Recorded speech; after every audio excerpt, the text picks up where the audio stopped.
Good evening, you're watching Just the News. I'm Amita Balachandra. Straight up to our top story. The Supreme Court has granted bail to Alt News co founder and fact checker Mohammed Zubair in all FIRs lodged against him in Uttar Pradesh. Now, the Supreme Court also transferred the investigation in 6 FIRs in Uttar Pradesh to the special cell of the Delhi police. Now, the judges disbanded a special investigation team formed by the Uttar Pradesh government to investigate the FIRs against the journalist. The Supreme Court also said that Mr. Zubair would be at liberty to seek quashing of the FIRs before the Delhi High Court. Now, the top court said, and I quote, no justification to keep him in continued custody and subject him to endless rounds of custody, end quote. The judges also refused Uttar Pradesh's request asking to stop Zubair from tweeting as part of his bail conditions. In fact, Justice Chandrachud asked, and I quote, how can we tell a journalist not to write? We cannot anticipatorily interdict him from exercising his right of free speech.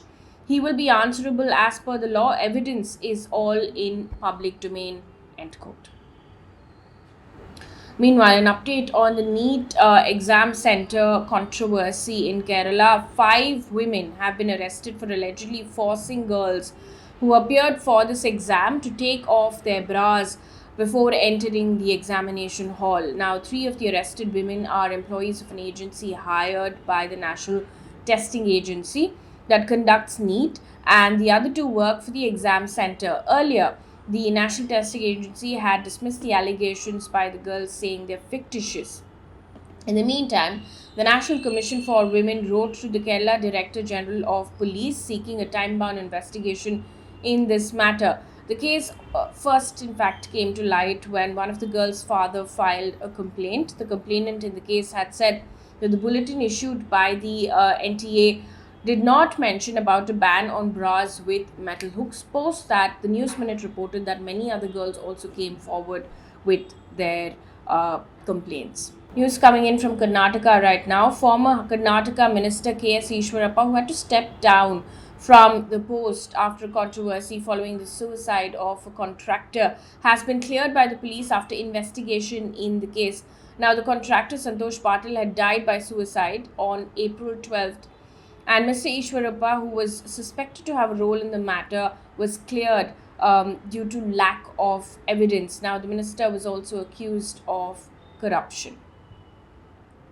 Meanwhile, 2 suspects who is suspected to have been involved in singer Sidhu Moose Wala's murder case, Jagroop Singh Rupa and Manpreet Singh, were killed during a gunfight with the Punjab police.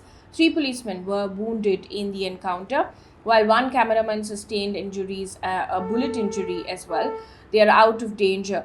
Now, according to the police, Mandeep Manu and Jagdeep Rupa were the first to overtake Moosewala's car and open fire at it. The Punjab police have so far arrested 13 people for offering logistical support, conducting recce, and harboring the singer's killers. Sidhu Moose Wala was shot dead in Punjab on the 29th of May. According to a report by ANI, which has cited DGCA officials, a GoFirst flight from Delhi to Guwahati was diverted to Jaipur after its windshield cracked mid-air. Now, this is the 3rd time in 2 days that a GoFirst flight had developed technical snags. Now, this comes amid several reports of technical issues in flights. There have been at least 11 incidents in the last couple of weeks. The aviation regulator, in fact, has asked airlines to tend to all the flaws and shortcomings by the 28th of July. Meanwhile, the Kerala government has issued a standard operating procedure to treat suspected and confirmed cases of monkeypox. So far, there are 2 confirmed cases in India of monkeypox, both coming in from Kerala. Both the patients had travelled from the UAE. Over 60 countries have reported monkeypox, and Europe is the worst affected.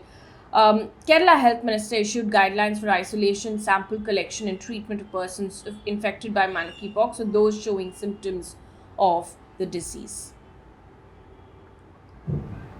Meanwhile, an update on what's going on in the Parliament. Union Minister of Social Justice and Empowerment Virendra Kumar has said that over 347 sanitation workers have died across the country in the last 5 years. Now, this is according to Centre's data, and the Centre was replying to a TMC MP's query.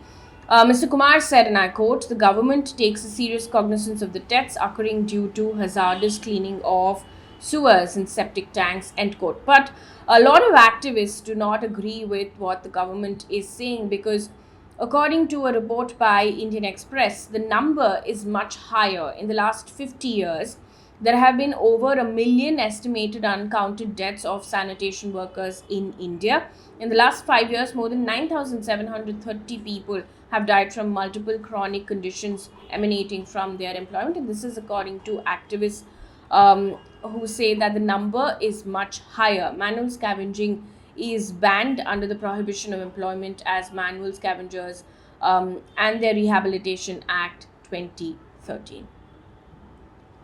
Moving on to business news right now, the rupee has declined 13 paise to close below the 80 rupee mark for the first time against the US dollar. Now, the rupee had opened at 79.91 rupees against the US dollar. It settled at 80.05 rupees against the US dollar by the end of the day.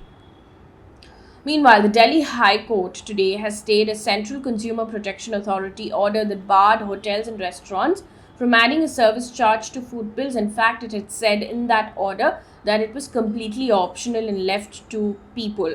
According to PTI, the National Restaurant Association of India and the Federation of Hotels and Restaurant Associations of India had challenged this particular order, and the Delhi High Court has now stayed the order. The centre had also earlier, before the Central Consumer Protection Authority order, the centre had in fact said that service charges are not compulsory and had requested the restaurants to not levy them. But of course, the National Restaurant Association of India then approached the court now after this particular order. The court will hear the matter next on the 25th of November.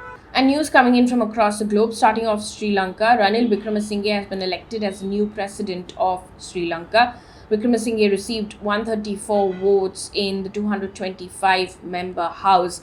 Now, former President Gotabaya Rajapaksa has in fact to not just resign from his post, but also he fled the country post widespread protests in Sri Lanka, considering there's massive economic crisis that the country is facing in its history. Mr. Wickremesinghe was made the acting president soon after, and now he's been sworn in as Sri Lanka's president. Now, following his victory, Ranil Wickremesinghe addressed the parliament and said that Sri Lanka is in a very difficult situation and that there are bigger challenges ahead. Protests were also reported soon after he was elected as the president. In the meantime, following this, the Indian High Commission has tweeted, and I quote, "As a close friend and neighbor of Sri Lanka and a fellow democracy, we will continue to be supportive of the quest of the people of Sri Lanka for stability and economic recovery through democratic means and values, establish democratic institutions and constitutional framework. So far, India has supplied essential items amounting to 1.5 billion US dollars to Sri Lanka," end quote. And our environment news for the day, this is also our positive news for the day. India and Namibia have signed a memorandum of understanding to reintroduce cheetahs in the country after nearly 7 decades. Now, the Kuno National Park in Madhya Pradesh is likely to receive the first tranche of the world's fastest animal by the 15th of August. India is expected to get 12 cheetahs from South Africa, for which a draft agreement has already been signed, with a final one expected soon. Now, the cheetah translocation project aims to bring African cheetahs to India, where the Indian cheetah was declared extinct in 1952. That brings us to the end of this bulletin. Thank you so much for watching. Good night.